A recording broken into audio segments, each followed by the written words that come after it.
Hey, welcome to another episode of Legion Elite Motorsports. I'm your host, Isaiah. In today's episode, we need a little bit of assistance with ride quality. So let's see what we got and take it from there. Let's dive in. You know what? I think that's what's missing. The title says we should pop some coilovers in here. I think that's a great idea.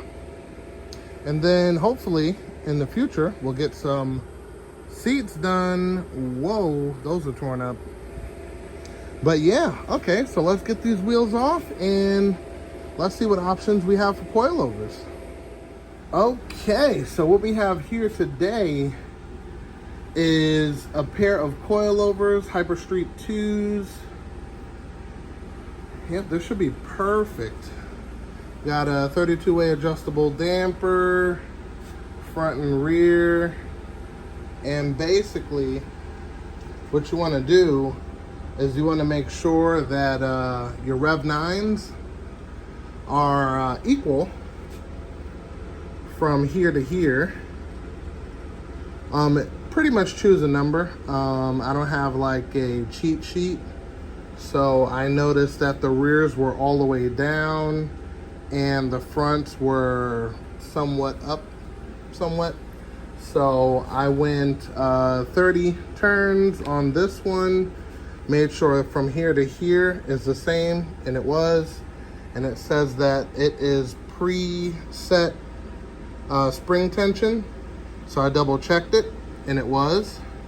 So yeah, so we're gonna try this height out, and of course, because it is adjustable, if you don't like the height, take it off and adjust it again.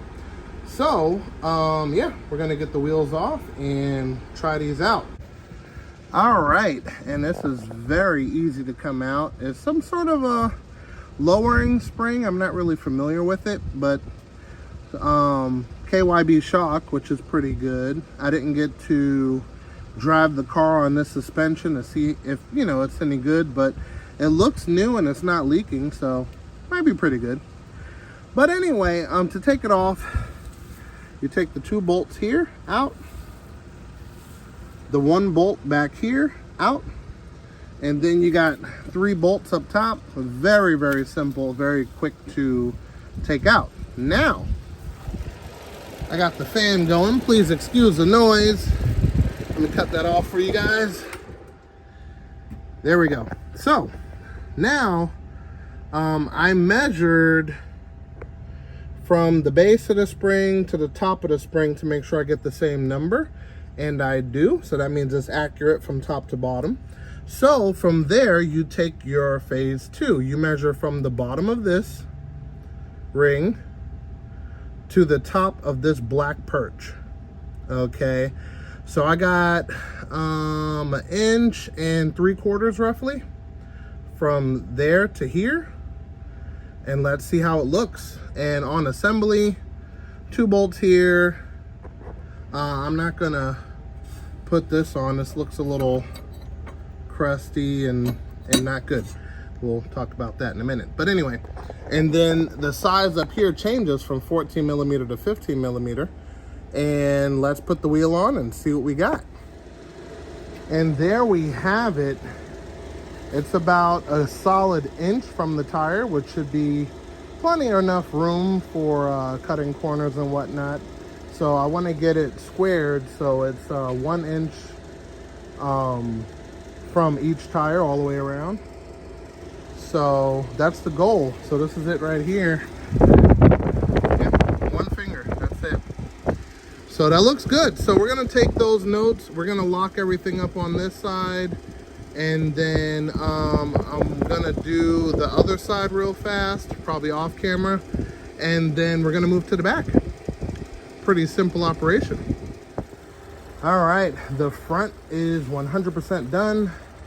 Okay, it looks actually better in person than it does on camera, but I checked both sides from the top of the fender to the ground, and it is exactly 25 inches on the nose.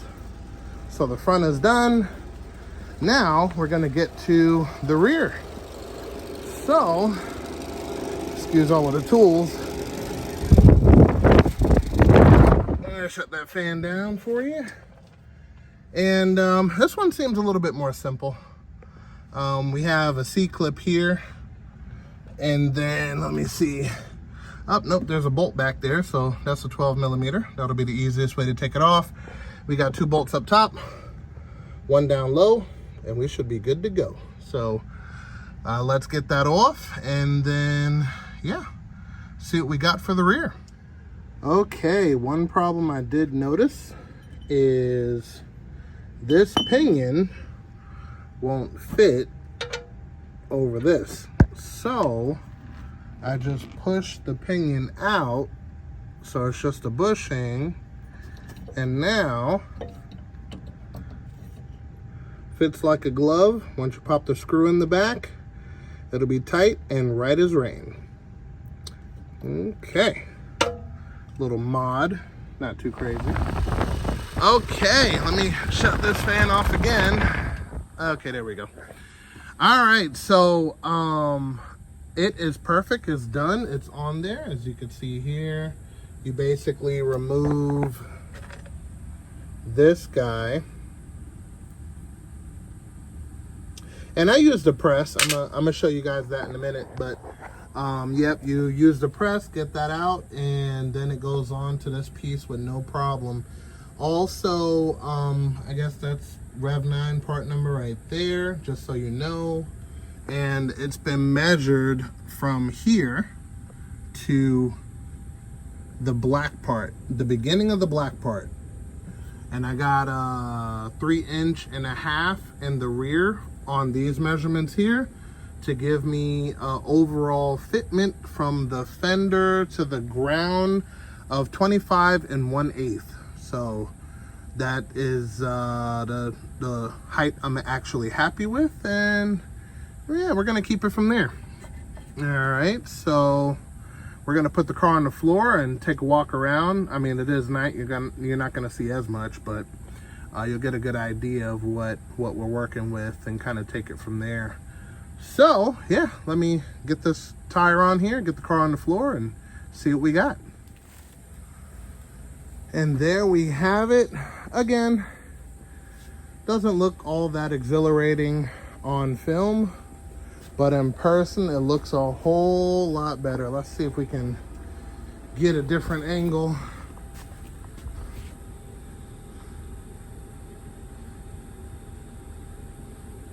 Oh yeah, that looks good. That looks good. A little bit of tire shine, a wash, things of that nature. And she is definitely ready to be driven. Oh yeah, that looks good. All right. So basically what I'm gonna do right now is I'm gonna show you guys a before and after picture up here on the left-hand side of your screen, so you can see the difference. Let's get down low so we can see it. There we go. Not too bad. There's still a good enough amount of room there. Also, brand new suspension has to settle, so it is going to be lower than this after it's, you know, driven. So we'll check back with that in a couple of months after driving it. Also, the damper is set to 0 while the braking period is going on to make sure the springs and everything settle properly, and kind of take it from there. So we got that going on, and yep, she's looking good. Okay, on another note, I went to the store and I got some power steering fluid. So up to this point, the car has never leaked anything. Okay, so we're gonna start the car and slowly add power steering fluid. And if everything goes good, there will remain to be no leaks.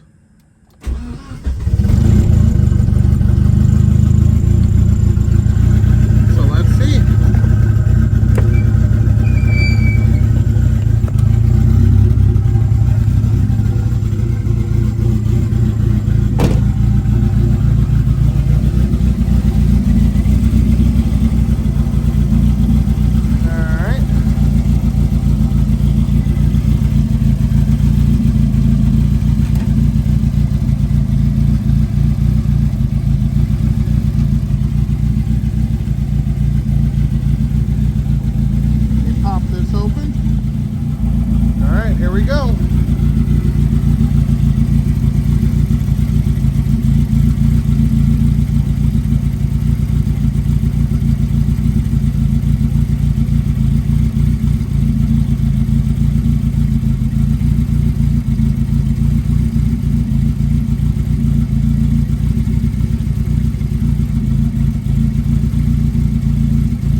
steering wheel a turn.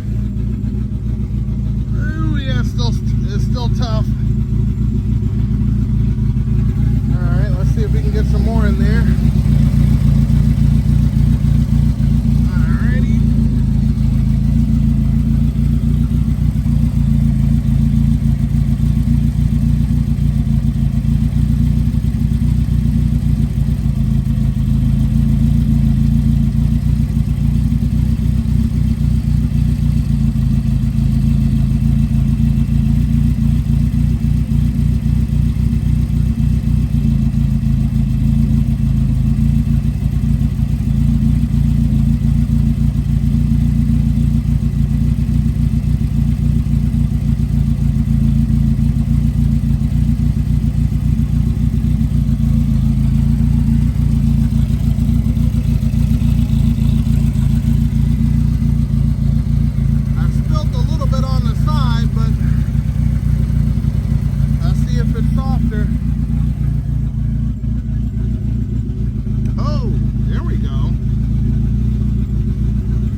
Check to see on the bottom.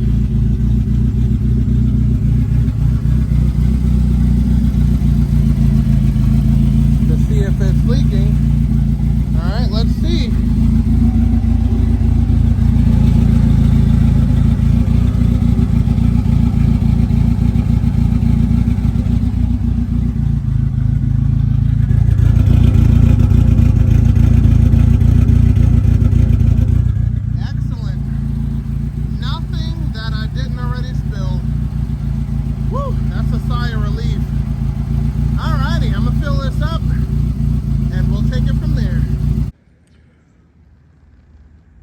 Next day, wow, she looks great.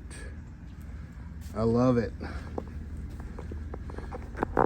Oh yeah, she definitely looks good. Oh yeah. All right, so we got one more thing to do before we call it an episode. And now, the final piece of the puzzle that's going to allow us to drive properly. This is the extended shaft from Mitsubishi. Got it from STM. Great site, by the way. They really seem to have pretty much everything. So let's get under here and we're going to take a look at the differences between the shaft that they give you versus the shaft that you need. So that's the shorty shaft there. I'm gonna pull it out right now so we can see it. All right, here we go. So we can see, oops, sorry. So we can see the difference, this shaft versus this one. And basically what this is gonna do is give you better throw. So the clutch is actually disengaged. This one is a little too short and I was having problems where when you push the clutch all the way down to the floor, it seems to be still like as if you're not pushing the clutch. So we're gonna upgrade this thing and we should be good.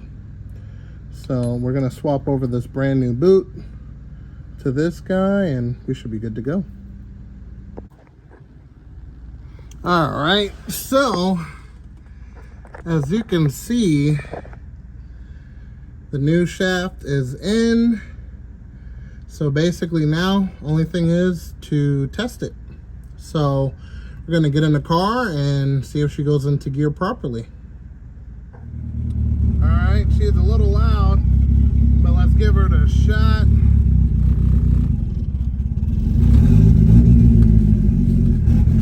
Pump this up a little bit.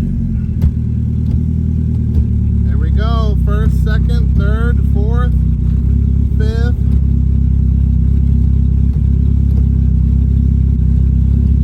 Reverse.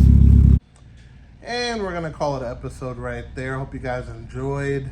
If you found this video helpful in some way, shape, or form, definitely consider subscribing if you haven't already. Hitting that bell icon for updated notifications. Remember guys, knowledge is power, and I will see you next time.